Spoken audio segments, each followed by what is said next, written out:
తిరుమల శ్రీవారి ఆలయంలో జనవరి 10వ తేదీన వైకుంఠ ఏకాదశి పర్వదినాన్ని పురస్కరించుకుని మంగళవారం కోయిల్ ఆళ్వార్ తిరుమంజనం శాస్త్రోక్తంగా జరిగింది. ఈ సందర్భంగా ఆలయం వెలుపల TTD chairman BR Naidu, EO Shyamalarao మీడియాతో మాట్లాడుతూ సాధారణంగా ఉగాది, ఆనివారి ఆస్థానం బ్రహ్మోత్సవాలు, వైకుంఠ ఏకాదశి పర్వదినాల ముందు వచ్చే మంగళవారం కోయిల్ ఆళ్వార్ తిరుమంజనం నిర్వహించడం ఆనవాయితీగా వస్తోందన్నారు.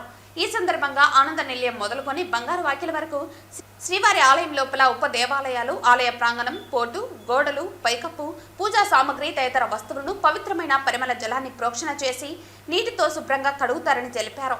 కాగా స్వామివారి మూల విరాటను వస్త్రంతో పూర్తిగా కప్పి ఉంచి శుద్ధి అనంతరం నామకోపు, శ్రీచూర్ణం, కస్తూరి, పసుపు, పచ్చాకు, గడ్డకర్పూరం, గంధం పొడి, కుంకుమ, కిచిలిగడ్డ తదితర సుగంధ ద్రవ్యాలు కలగలిపిన పవిత్ర పరిమళ జలాన్ని ఆలయమంతటా ప్రోక్షణం చేశారు.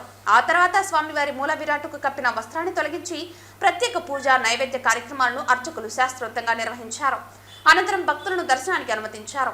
ఈ కార్యక్రమంలో టీటీడీ బోర్డు సభ్యులు భానుప్రకాష్ రెడ్డి, సాంబశివరావు, రాజశేఖర్ గౌడ్, సుచిత్రయోల్ల, పనబాక లక్ష్మి తదితర అధికారులు పాల్గొన్నారు. నమో వెంకటేశాయ.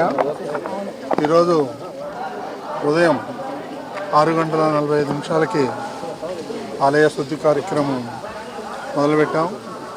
ఇందులో బోర్డు సభ్యులు, అధికారులు అందరూ పాల్గొన్నారు. ఇది గత కొన్నేళ్ళుగా వస్తున్నటువంటి ఆనవాయితీ.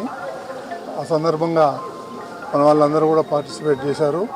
వాళ్ళందరికీ కూడా ధన్యవాదాలు. ఓం నమో వెంకటేశాయ. వైకుంఠ ఏకాదశి సందర్భంగా ప్రతి సంవత్సరం నిర్వహించేటట్లు ఈసారి కూడా స్నపన తిరుమంజనం నిర్వహించడం జరిగింది. స్నపన తిరుమంజనం అంటే మరి ఆలయ శుద్ధి కార్యక్రమం. సంవత్సరంలో 4 సార్లు ఈ కార్యక్రమం చేస్తాము.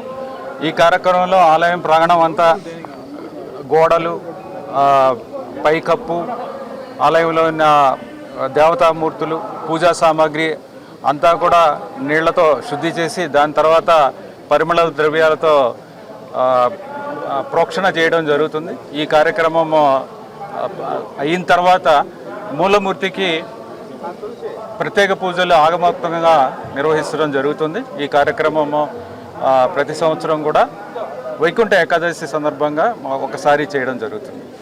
ధన్యవాదాలు.